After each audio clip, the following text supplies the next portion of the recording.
Papers today have, unsurprisingly perhaps, but in multifarious and exciting ways, championed the desirability of increasing our knowledge of parish churches. But the gap between perceived need and productive outcomes is often wide and in practice insurmountable.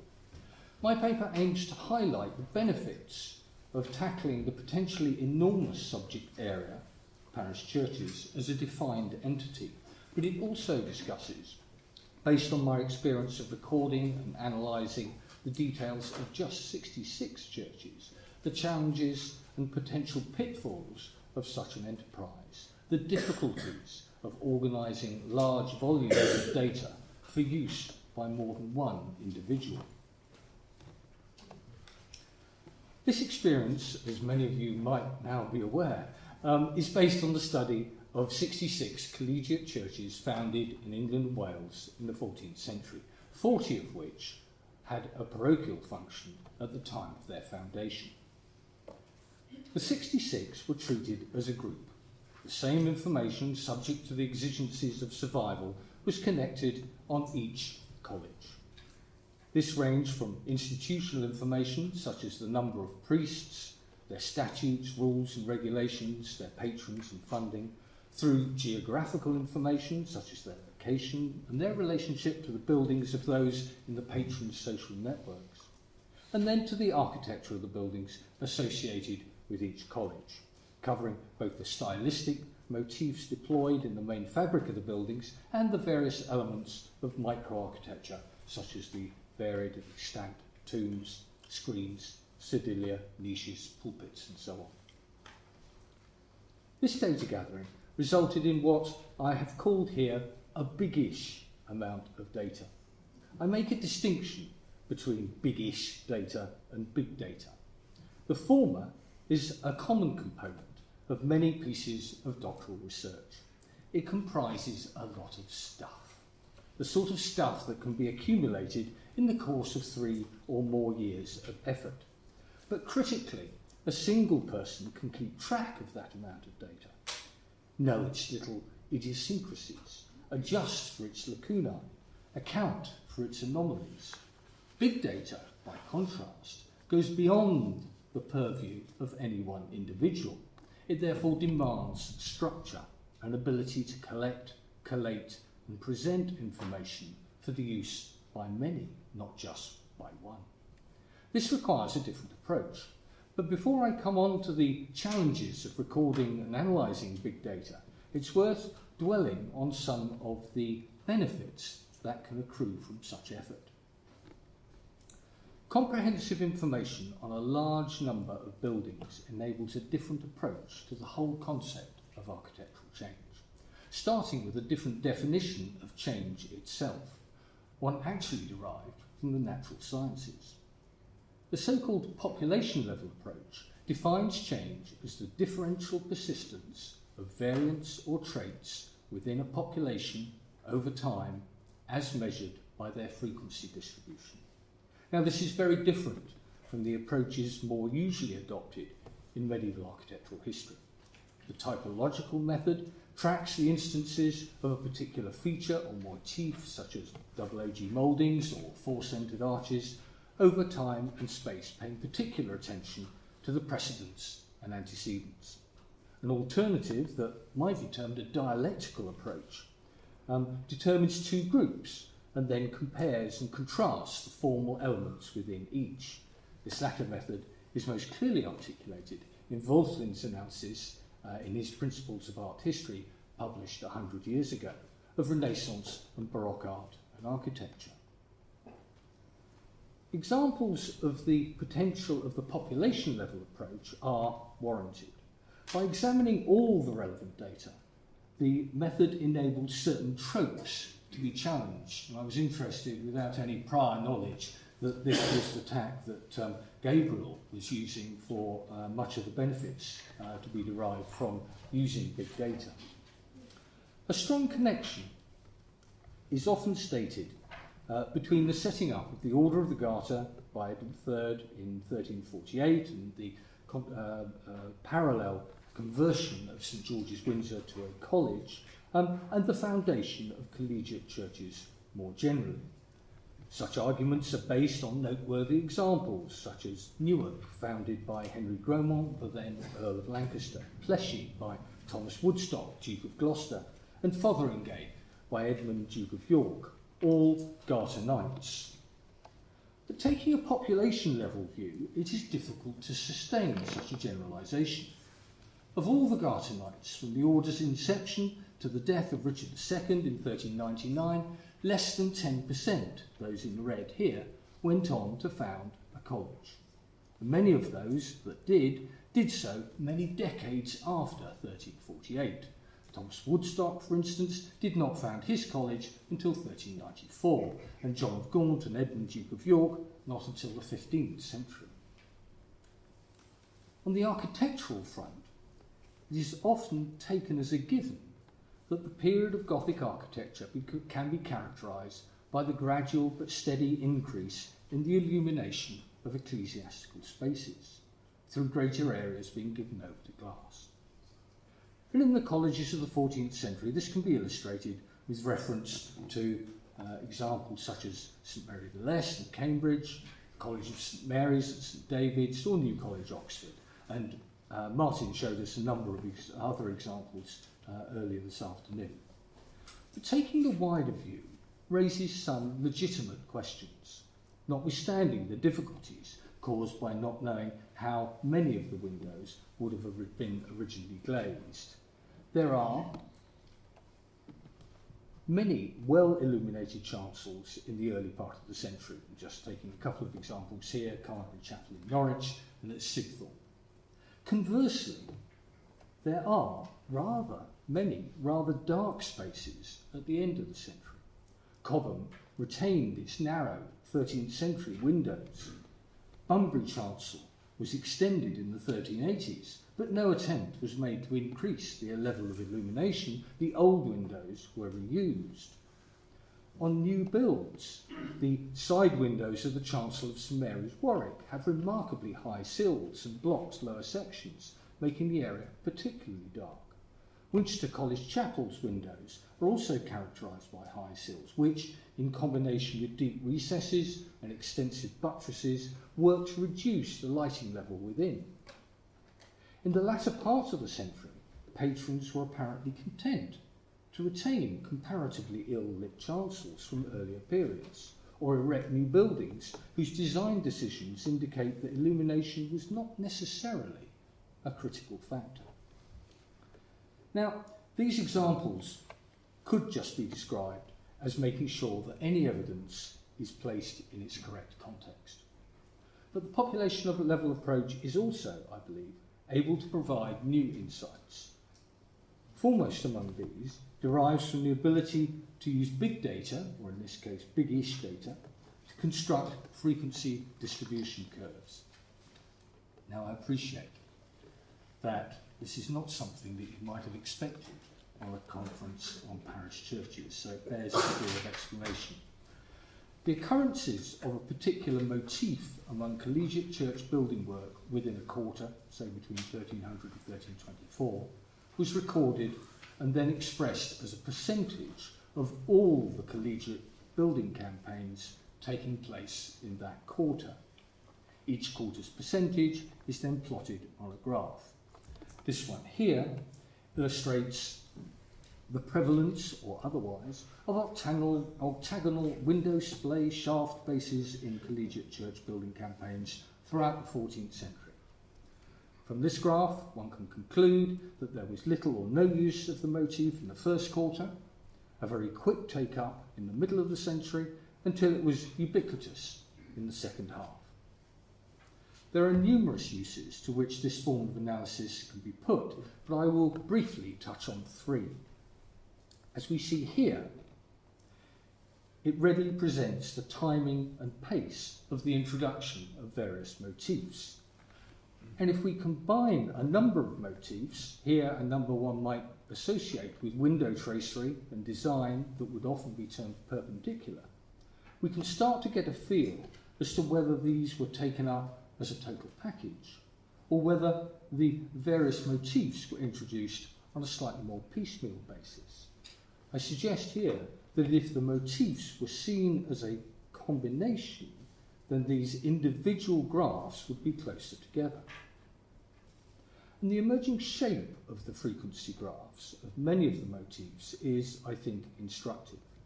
A description, they start slow, accelerate, and then level off. In more technical terms, they describe a sigmoidal or S-shaped curve.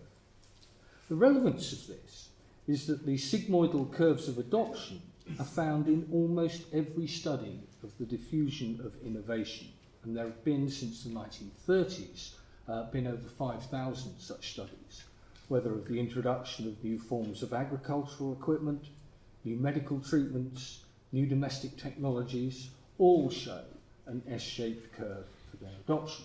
Start slow, accelerate, level off. This, therefore, is perhaps what we should expect for the introduction of new architectural motifs. We haven't got time today to explore the ramifications of these findings, but this form of analysis is only possible when one has access to big, or at least big-ish, data.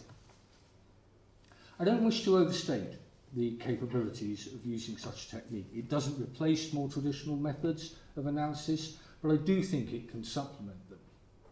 In considering the tombs of founders of colleges, for example, we can see quite clearly from the frequency distribution graphs that there was a marked reduction in the use of wall tombs throughout the 14th century, but in most other respects, the picture was actually one of continuity rather than change. The proportions situated in the north of the chancel or its centre did not alter much, nor did the form of the surviving tomb chests fairly evenly distributed between those with weeper figures and those with a mix of panels and heraldry. Similarly, as shown here, the division between tombs with effigies and those with brasses was remarkably consistent throughout the whole of the century. The population level analysis also helps to identify anomalies. The tomb of William Trussell at Shottersbrook, for example, is the only example of a patron choosing to be buried in the north transept of the church when the chancel was available. Adam Houghton's tomb at the College of St Mary's at St David's is unusual not only in it being a wall tomb from the latter part of the third quarter of the century, but in its size, regrettably now only indicated by the mutilation of the north wall of the chancel. The danger of this type of analysis, of course, is that the data may be big-ish, but it's still only a data set of collegiate churches. It's instructive, I think, that of the 11 bishops to found colleges in the century, only Adam Houghton was buried in his collegiate foundation. All the others chose their cathedrals, and Houghton's cathedral was only next door. There's a clear sense that the great churches were thought to provide a more effective salvific location. And of course, the population level approach does not assist with the nitty-gritty of a detailed examination of the monuments themselves, such as the wonderful set at Spilsby, shown here, the two double tombs, one single tomb effigy and two brasses. The examination of these throws up the clear dynastic continuation of the use of a distinctive flower motif, first seen on the now much restored tomb chest and effigies of John I Willoughby and his wife, here the two pictures on the left, and the motif is then carried through onto all of the other effigies and brasses that the Willoughbys commissioned into the early 15th century. The population level approach, together with the use of frequency distribution graphs, is not a panacea for the study of medieval ecclesiastical architecture, but I hope I've been able to show that it can be a powerful tool when big or big-ish data are available. And in our field of study, data does not get much bigger than the data set of parish churches. There are difficulties, and I think two are fundamental.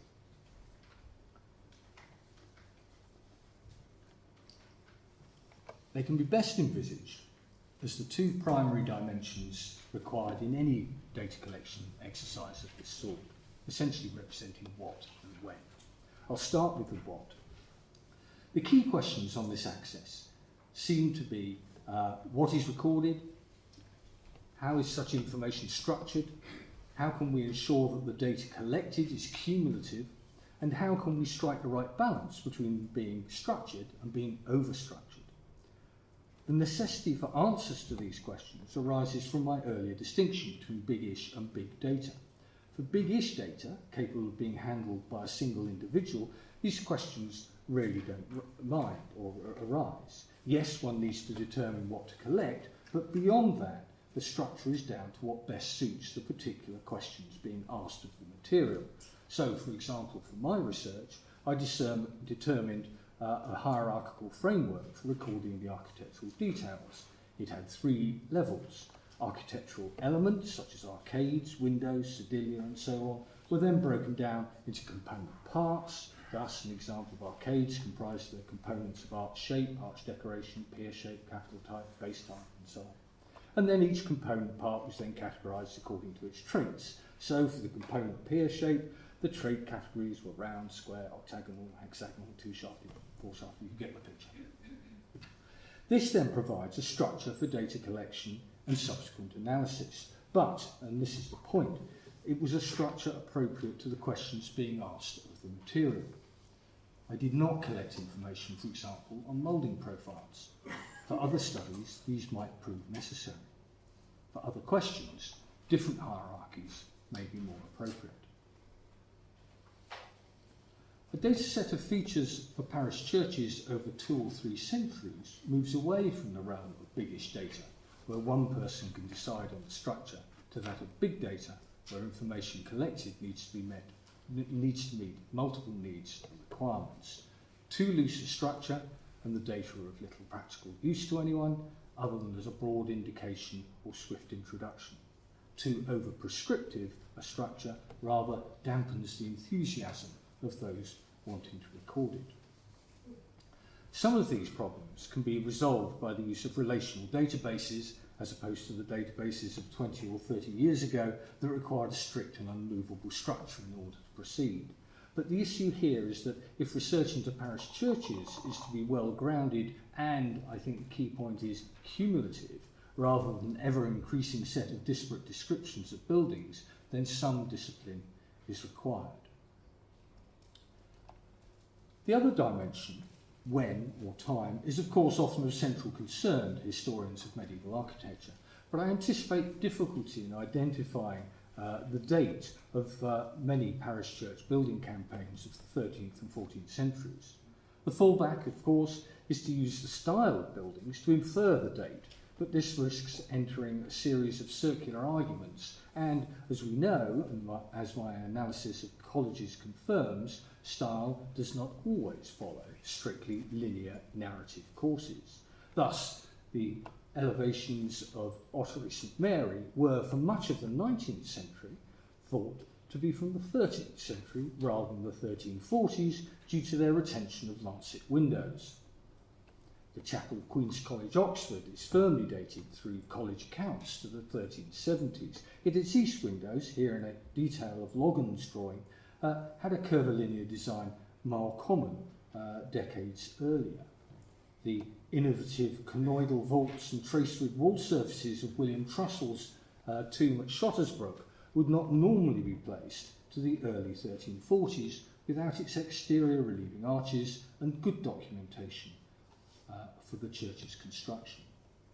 The reason we can be clear on the dating of these and other building campaigns is that for colleges we have documentary evidence, if not for actual building campaigns, then for the dates of foundation, of key endowments, of their statutes and charters, of the necessary inquiries into transfers of ownership, and of the wills of their founders.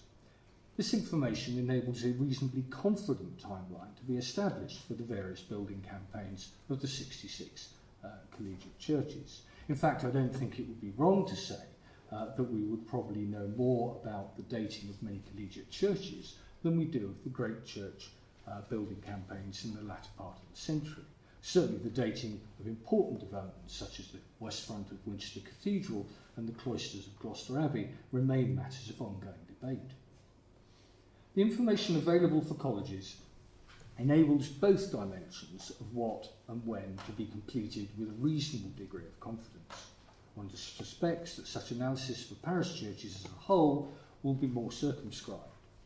As an aside, and given the constraints on time, it will have to remain an aside, this view of data collection and classification does raise the question of how we should use the standard nomenclature, that of Thomas Rickman, whose 200th anniversary is celebrated this year.